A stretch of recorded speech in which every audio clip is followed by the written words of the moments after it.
Nuggets do enough to keep them in front. Yes, they do. They took them to a Game 7 without this team, which is a better team and perhaps even better on paper than the one that won a championship. You got Cam Johnson, Valanciunas, which I think people are sleeping on that pick. What happens when the world's best player finally gets a full squad behind him? You get this, the unstoppable version of the Denver Nuggets the NBA feared most. Jokic, 15-footer on the way, do it over Rudy Gobert. Here's what should keep every team in the West up at night. The Denver Nuggets are healthier, deeper, and far more dangerous than the squad that bulldozed the league in 2023. This offseason, Denver's front office finally gave Nikola Jokic what he's been missing: real depth and roster balance. It's a kind of structure Oklahoma City had when they stunned the Nuggets last postseason, the exact blueprint Denver lacked when it mattered most. Now Jokic looks like a man who just got exactly what he wanted for Christmas. The Nuggets made David Edelman's head coaching job permanent, cleaned house in the front office by replacing Calvin Booth with Ben Tenzer and Jonathan Wallace, and did something the franchise has rarely done. They got aggressive. Their biggest move? Shipping Michael Porter Jr. to Brooklyn in exchange for Cam Johnson, one of the smartest, most efficient shooters in basketball. And that single deal might have completely reshaped Denver's future. Remember 2023? Their playoff run looked like a video game on rookie mode. They swept LeBron and the Lakers in the Western Conference Finals, then handled Miami in 5 to win it all. They didn't just dominate, they suffocated teams with defense. Now imagine that same foundation, but with improved spacing, stronger perimeter defense, and a bench that can actually hold leads when Jokic sits. Let's be honest about where Denver has been. They just wrapped up a 50-32 season, their third straight with 50-plus wins, but it ended in heartbreak again. A Game 7 loss to the Thunder in the second round. That's now 2 straight years of falling short after their 2023 title, and the whispers have started. Was that championship a fluke? The core of Jokic, Jamal Murray, Aaron Gordon, and Christian Braun isn't the issue. Those guys can play with anyone. The problem has been everyone else. The supporting cast has struggled in the grind of playoff basketball, when every possession slows down and every mistake gets punished. They got exposed by Minnesota. They got exposed again by OKC. This time, Denver wasn't going to sit still. Trading MPJ for Cam Johnson was a statement move. Sure, Porter's got size and a smooth jumper, but Johnson brings everything Porter offers offensively and adds defensive discipline, smarter decision-making, and elite consistency. Johnson shot nearly 39% from deep last year on high volume, and now he's stepping into a system built perfectly for his strengths. With Jokic orchestrating and Murray drawing doubles, Johnson's about to feast on wide-open looks. But Johnson isn't just a shooter. He's a high IQ player who cuts sharply, sets hard screens, and makes the extra pass. He spent all last year shouldering offensive duties for a struggling Brooklyn team, which forced him to develop his playmaking. Now he's about to thrive in an environment where he'll never face an opponent's best defender. With Jokic and Murray commanding attention, Gordon patrolling the dunker spot, and Braun cutting through lanes, Johnson is about to enjoy the easiest and most efficient offense of his career. Bottom line, Denver's not just running it back, they're reloaded.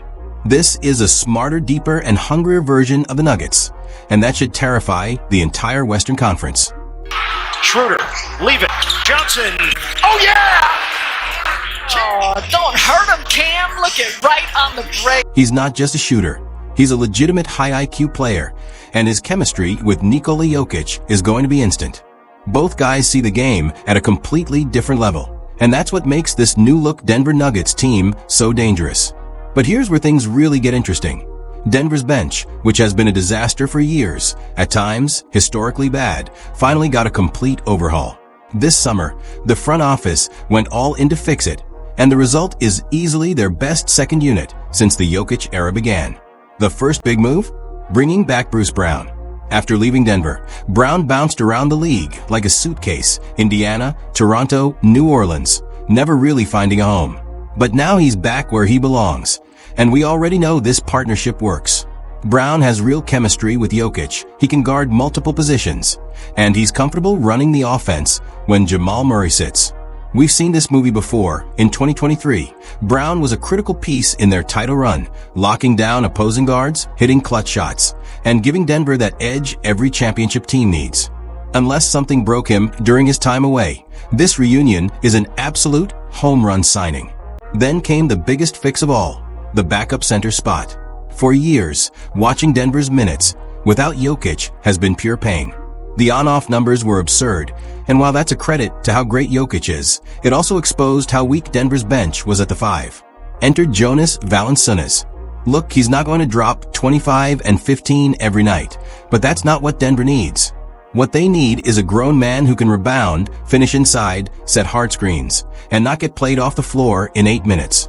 Valanciunas has averaged 13 points and 9 boards over 13 NBA seasons and recorded 5 straight years of double-doubles with Memphis and New Orleans. The guy is a professional big, reliable, physical, and smart. Head coach David Adelman has already said he plans to use Valanciunas as an offensive hub for the second unit.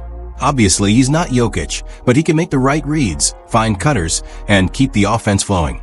That's all Denver's ever needed from that spot. Add to that the signing of Tim Hardaway Jr., and the bench now has something it's lacked for years: instant shooting. Hardaway's role couldn't be simpler. Shoot threes, and lots of them. He's been averaging over 7 attempts per game since 2020, and now he'll be getting wide-open looks from Jokic and Murray's pick and rolls, or from Valanciunas kicking it out after an offensive rebound. For Hardaway, this is basketball paradise. Put it all together, and Denver's front office absolutely crushed the offseason.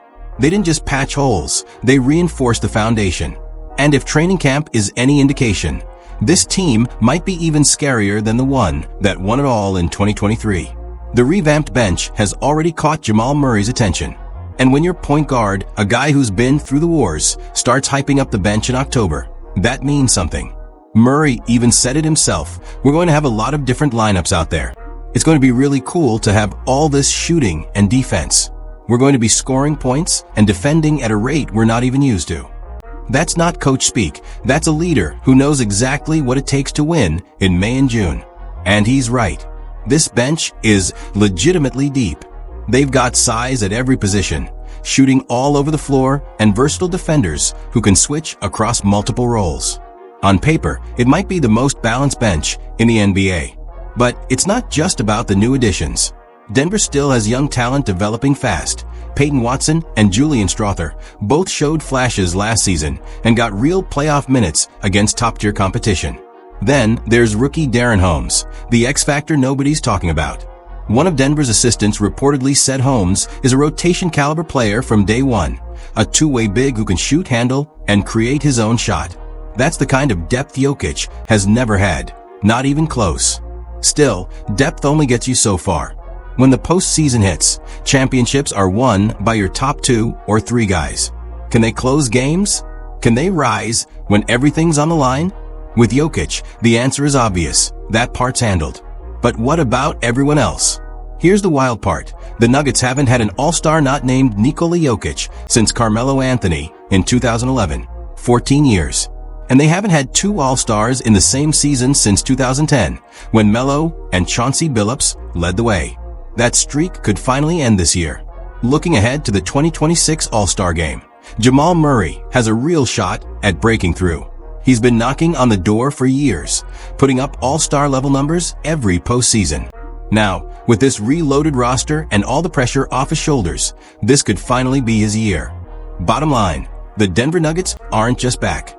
They're rebuilt, reloaded, and ready to dominate again. The West should be nervous, because the best player in the world just got the deepest team of his career. If Denver ends up as one of the top 2 or 3 seeds in the West, and with this roster, they absolutely should, voters might finally give Jamal Murray the recognition he's been chasing. Combine that with the NBA's new international all-star format, and Murray's chances of finally breaking through look better than ever. But even with all these upgrades, one huge question still hangs over everything. Can they defend? Because here's the truth, no matter how elite their offense gets, defense has always been Denver's biggest weakness. Let's break down the numbers. Over the last 9 seasons, the Nuggets have never ranked worse than 7th in offensive efficiency. Not once. That's all Nikola Jokic. The guy isn't just the most efficient high-volume scorer in NBA history. He's also one of the greatest passers the game has ever seen. Think Magic Johnson's creativity combined with Larry Bird's precision.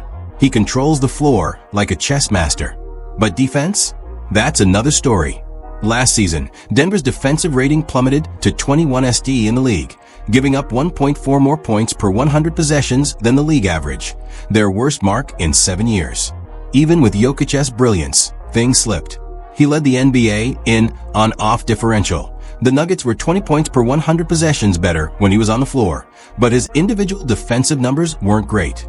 Opponents shot 70% at the rim when Jokic was defending, the worst rim protection number of his entire career. For context, that's worse than Karl Anthony Towns, a player often criticized for his defense. Now, nobody expects Jokic to suddenly become Rudy Gobert. That's not his game. He's a positional defender, great at reading angles and forcing tough shots, but not someone who can erase mistakes at the rim. When he gets caught flat-footed or has to rotate late, Denver has no real safety net. The front office knew that had to change. And this summer, they made smart, targeted defensive moves to fix it. They replaced Michael Porter Jr. and Russell Westbrook, who ranked 2nd and 5th in minutes played last year, with Cam Johnson and Bruce Brown. They added Jonas Valanciunas to protect the rim when Jokic sits. Those might sound like minor tweaks, but defensively, they're massive. Last season, Denver's defense collapsed when Westbrook was on the court. Opponents averaged 116.2 points per 100 possessions in those minutes. And when the starting lineup played with Porter, they allowed 114.4 points per 100 possessions across 426 minutes. But when the same starters played without Porter, that number dropped to 105.6. That's a dramatic improvement, and that's exactly where Johnson and Brown come in. Johnson's defensive instincts are elite. According to Second Spectrum, no player in the NBA was the tagger on more screens than Porter last season, meaning he was responsible for helping inside on pick and rolls. The problem? When Porter tagged, Denver's rotations were almost always late, leaving shooters wide open. Johnson can fix that. His ability